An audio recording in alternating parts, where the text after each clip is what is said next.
Welcome back to 18 Koreans.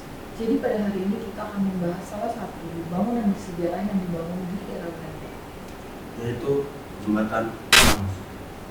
Bagi kalian warga Depok, kalian pasti sudah tidak asing dengan jembatan Panus ini. Dan jembatan Panus ini masih ada sampai sekarang dan masih digunakan dalam kita. Kali ini kita sudah ada narasumber yang akan langsung menceritakan tentang jembatan Panus.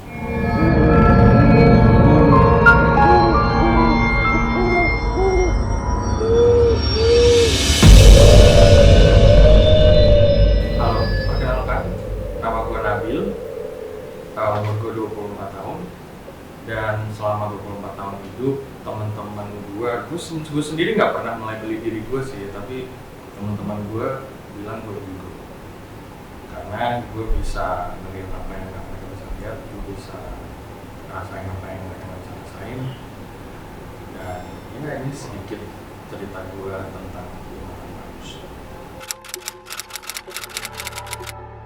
Jadi kalau pengalaman pribadi yang paling membekas sampai sekarang itu, dulu gue kuliah di Jogja.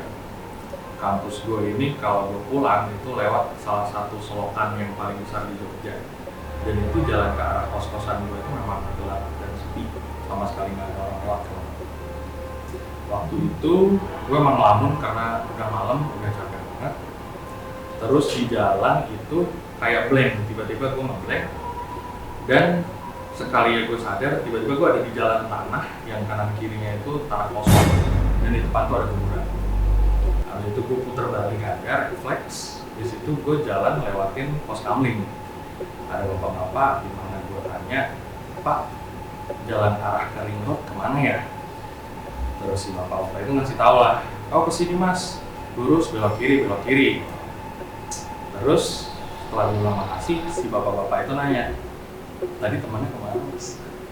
Padahal dari awal gue sendirian. Habis itu beberapa hari setelahnya gue dimimpiin lah si sosok yang nebeng sama gue waktu itu, dan dia intinya cuma mau berterima kasih karena udah nganterin dia ke tempat istirahat. Jadi jembatan Panus ini dibangun di tahun 1917.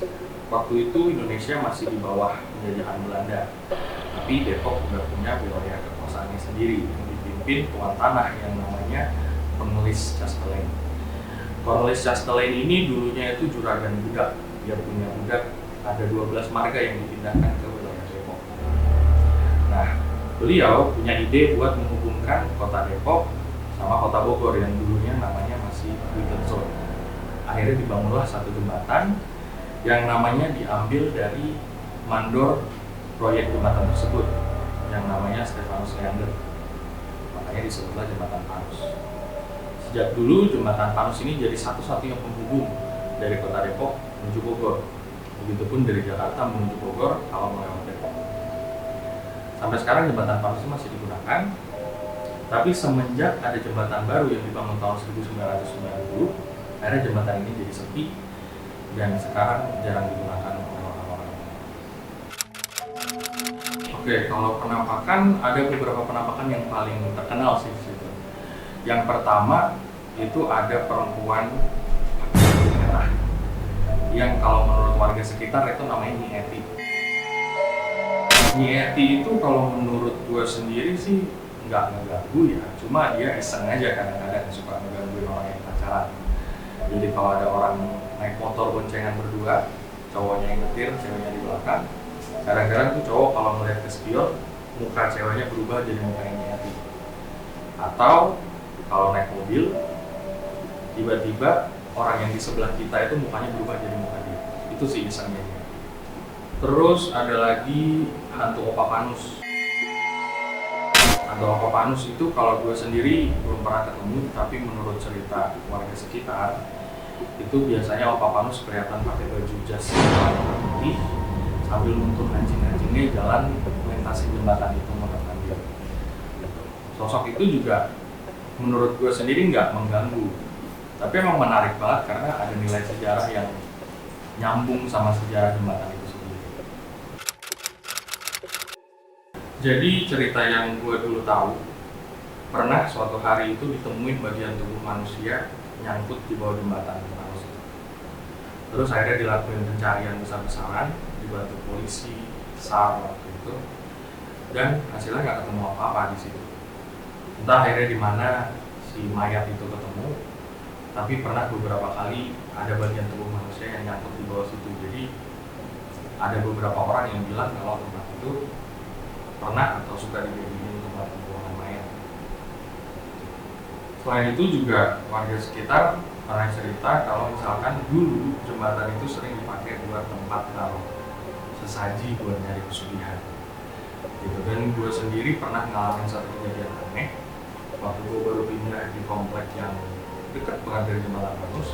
Tiba-tiba ada orang datang nganterin paket yang isinya itu papan nama buat nisan, terus kain kafan sama kain batik yang nggak tahu buat apa, tapi dia bilang, orang yang nganter bilang kalau itu pesanan gua, padahal itu sama sekali nggak masak. Dan ternyata nggak lama kemudian waktu gua lagi jalan pagi di dekat-dekat situ, barang yang sama yang gua lihat tadi itu ada di bantaran kali, dan barangkali di mana letaknya nggak jauh dari jembatan Panus. Sekarang jembatan Panus masih bisa dipakai, masih bisa digunakan, tapi kondisinya sudah nggak seprima dulu karena belum ada pemugaran besar yang dilakukan sama pemerintah Depok. Pemugaran selama ini masih dilakukan swadaya sama satu lembaga yang namanya Yayasan Cornelius Casteling. Dia itu adalah satu lembaga yang melindungi bangunan-bangunan cagar budaya yang ada di Depok. Nah selama ini kan tim Horian cuma di studio aja nih cerita-cerita orangnya. Gimana kalau misalnya kita ke tempat akang? Emang boleh? Boleh. Atau ya untuk pertama kali kita langsung masuk ke jembatan Panus nih.